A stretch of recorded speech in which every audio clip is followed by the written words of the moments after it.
আমাকে তুমি তোমার কাছে নিয়ে যাও। এখানে এখানে কেউ আমারে ভালোবাসে না। তোমার আমারে দুটো মারে। কেন মাপবে? কেন মাপবে? তুমি থাকলে ওরা আমাকে মারতে পারতো না। জানো মা, ছোট রাজা মানে মামা মানে ছোট মা মানে কেন মাপবে? কি করেছি আমি ওদের? থাকবো না, থাকবো না, চলে যাবো মা, চলে যাবো। এই দুটো গেটের দিকে যাবে, আমি সেই দিকে চলে যাবো। জানো মা, একটা ভালো পোশাক আমাকে পরতে দেয় না। একটা ছেঁড়া জামা, ছেঁড়া ধুতি তাই আমাকে পরতে দেয়। খিদে পেলে দুটো কাবাব পেলে আমাকে পেট বলে দুটো খেতেও চায় না। খাবার পেলে কি বলে জানো? এই হাবো, তোর পেটে কি লাগতো টুকেতে? থাকবো না, থাকবো না, চলে যাবো, আমি তোমার কাছে চলে যাবো। এখানে কেউ আমাকে ভালোবাসে না, তোমার আমাকে তুতু মালে। জানো মা,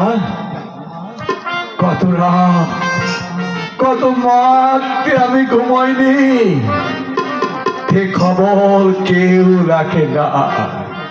যখনই আমি একটু ঘুমোতে যাই, তখনই আমার চোখের সামনে ভেটে হতে তোমার ওই মধু মাখা মুখটা।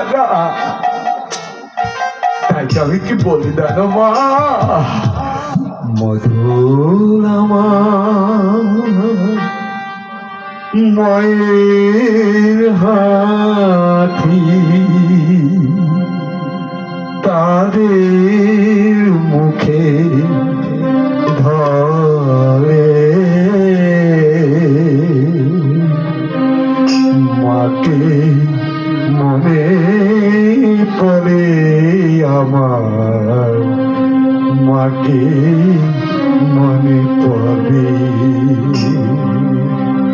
মধুর আমার মায়ের হাতি, তাদের মুখে ধরে মাকে মনে পড়ে আমার, মাকে মনে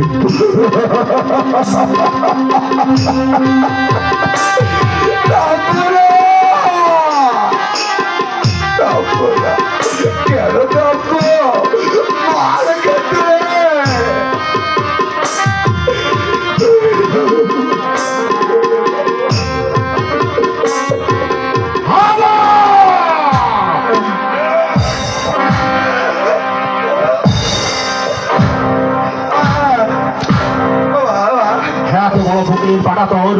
আমার সাথে ফুল গাছ থেকে তুই ফুলছে মায়ের ফারুকে মালা পরা বিষয় বল, আমার সাথে ফুল গাছ থেকে তুই ফুলছে কি?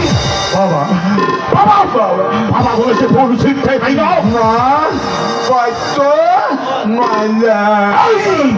কি বললি সোয়ার? আমার শাকের ফুল গাছ থেকে ফুলছে, তুই মায়ের ফারুকে মালা পরাবি। আমি বিদেশ থেকে কোটি কোটি টাকা খরচ করে বাগানে ফুল গাছ লাগিয়েছি, আর সেই শাকের ফুল গাছ রে তুই মায়ের ফারুকে মালা পরাবি চাই না সোয়ার?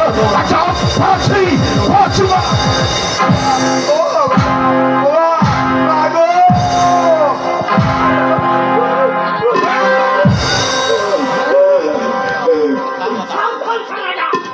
আমার রামু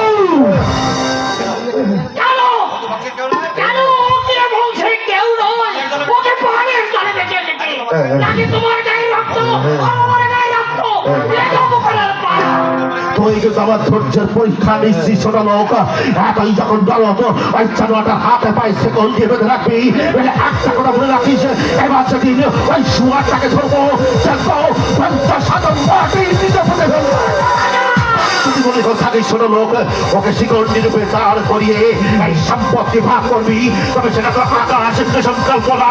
বলে রাখিস তোর এই চন্দ্র চৌধুরী বেঁচে রাখতে তারপরে রাখা কিছুতেই পূর্ণ হবে না, কিছুতেই না।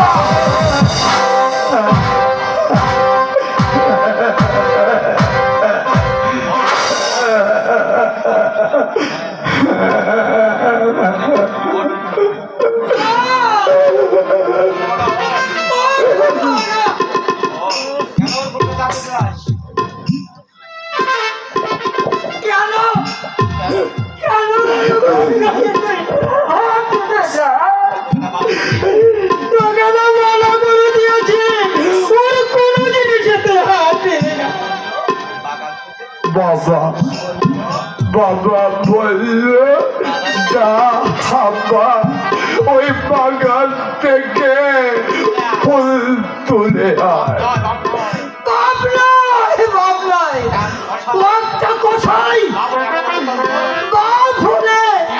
এমন অবস্থা হতো তো, অথচ তোর মা বেঁচে থাকতে কত উচ্ছেদের ভুল ধরে উঠিয়েছে। আমি এখানে আমার মায়ের কাছে চলে যাব।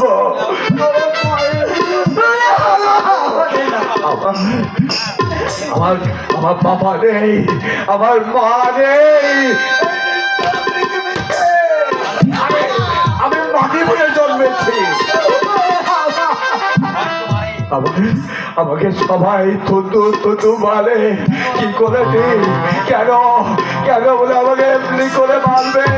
আমি থাকবো না রামুদা, আমি থাকবো না, আমি ওর মায়ের কাছে করে এই দেখ না রামুদা, আমার একটা ভালো জামা নেই, একটা ছেঁড়া কাপড় তাই আমাকে পরতে দেয়। খিদে পেলে আমাকে পেট ভরে দুটো খেতেও দেয় না। খাবার ছেলে কি বলে জানি, এই হামা তোর পেটে কি লাগতো তু খেতে? আমরা চলে যাবো, আমার মায়ের কাছে চলে যাবো।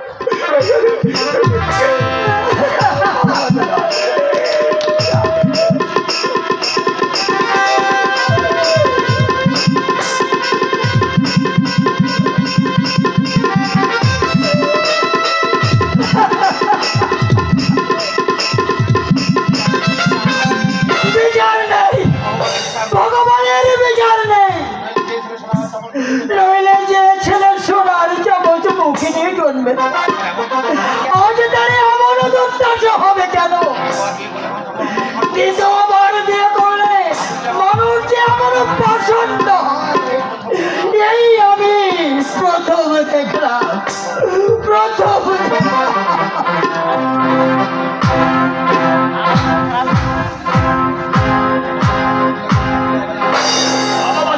কার্য সিদ্ধ হবে না ভাবলে চাবুকের ভাষা এদের সঙ্গে কথা বলতে হবে। সেটা আমি জানি না মামা, বাবার দুর্বল নীতির জন্য ওই ছোট লোকগুলো মাথা চালা দিয়ে উঠেছে। নইলে আমার হাতে যদি জমিদার থাকতো, প্রবীরের মতো ওই সুরের বাচ্চাগুলোকে আমি সাহায্য করে ফেলতাম।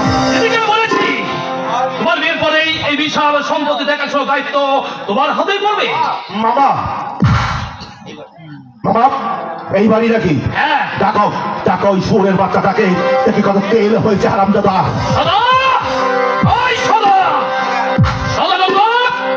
মাস্টার মশাই বাড়িতে নেই। তুই কে? আগে আমার নাম বিলাস, আমি মাস্টার মশাই কাছে পড়ি। মাস্টার মশাই কাছে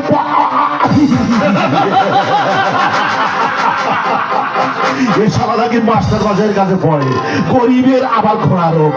আরে বাবা, তোমরা যদি সবাই লেখাপড়া শিখে হাকিম পেয়াদা হয়ে যাও, তাহলে আমাদের এই জমিগুলোর গতি কি হবে? সদাবেটা কোথায় গেছে জানিস? আগে না, নিশ্চয়ই ওই শুয়োরের বাচ্চা ভয় পালিয়েছে। টাকাই হারাম দাদা নাকি নাকি কত তেল হয়েছে হারাম দাদা? আপনি গালাগালি দিচ্ছেন কেন? আপনি গাল দিচ্ছেন কেন মাস্টার মশাইকে? উনি এক্ষুনি আসবেন, যা বলবো। ওই কার সঙ্গে কথা বলছি জানিস? দেবো দেবো না বাচ্চা করে শুয়োরের বাচ্চাকে জুতো। গালাগালি দিয়ে কথা বলবেন না বলে দিচ্ছি। তবে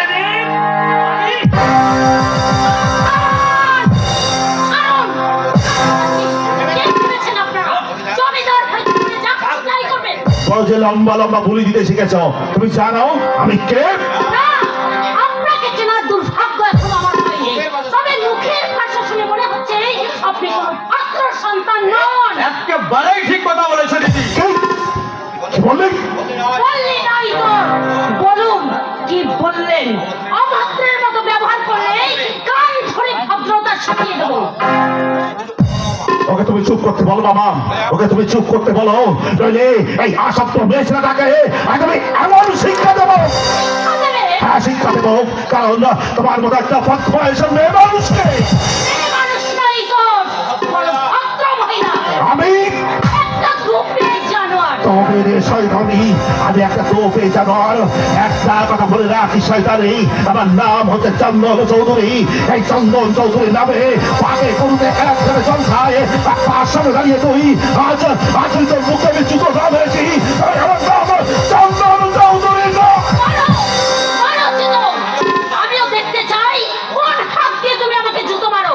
ওই, মারো মারো বলছি। আচ্ছা, এই অপমানের প্রতিশোধ যদি আমি না নিয়েছি, তাহলে আমিও এই চন্দন চৌধুরী নয়। আমিও সেই সুদিনের প্রতীক্ষায় থাকবো। অক্ষর ভুয়া অবজাক্তর অহংকারে মনুষ্যত্বকে যারা পদদলিত করে চলে, আমি তাদেরকে মানুষ বলে গণ্য করি না। দামি ছুটপ্যান করলেই মানুষ হওয়া যায় না। দিদি এতদিন তোমরা মুখ বুঝে সহ্য করেছো বলেই ওদের সাহস বেড়ে গেছে। লাঠির বদলে লাঠি মারো, বন্দুকের মুখে এক খুশি মারলে 10টা খুশি চালিয়ে দাও, দেখবে মন্ত্রের মতো কাজ হয়ে গেছে। বাবা, মামা, আমার গা কিন্তু জ্বলে পুড়ে ছাই হয়ে যাচ্ছে বাবা। যেমন করে হোক এই অপমানের প্রতিশোধ আমাকে দিতেই হবে। তা যদি না পারি, তাহলে বলে রেখো বাবা, এই চন্দন চৌধুরী তার জীবন কিছু তাই রাখবে না। এই মেয়েটা কে রে? আগে হুজুর, ইন্দিরা দিদি হচ্ছে মাস্টার মশাই মেয়ে। আনন্দের মেয়ে, হ্যাঁ, তো স্পট একটা ঠিকারি স্কুল মাস্টারের মেয়ে। হুজুর, ইন্দিরা দিদি বাংলার বাইরে মানুষ হয়েছে, মামার বাড়ি হচ্ছে ভাগলপুরে, সেখান থেকে বিয়ে পাস করে এসেছে। আরে বাংলাদেশের মেয়েদের মতো মারকে কাট মারবে। ইন্দ্রাণী দিদি নন, ইন্দ্রাণী দিদি নন। শোনো বাবা, যেমন করে হোক ওই মেয়েটাকে এই দুনিয়া থেকে সরিয়ে ফেলতে হবে, কারণ চন্দন চৌধুরীকে অপমান করেছে। আমি সব কিছু সহ্য করতে পারবো, কিন্তু ছোট লোকের মেয়ে চোখ লাগালি তাই চন্দন চৌধুরী কিছুটাই সহ্য করবে না। শোনো বাবা, যাওয়ার সময় তোমাকে একটা কথা বলে যাচ্ছি, এই অপমানের প্রতিশোধ যদি না নিতে পারি, তাহলে এই জগতে আমার বেঁচে থাকবার কোনো অধিকার নেই। কারণ আমার এই শরীরটাই হয়েছে আমি তার প্রেম নারায়ণ পাল চৌধুরী।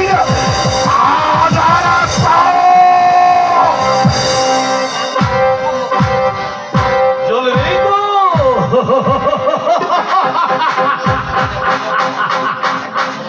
ছোট লোক চা ছাড়বে, বলে কিনা চন্দনের কান ধরে ভদ্রতা শিখিয়ে দেবে।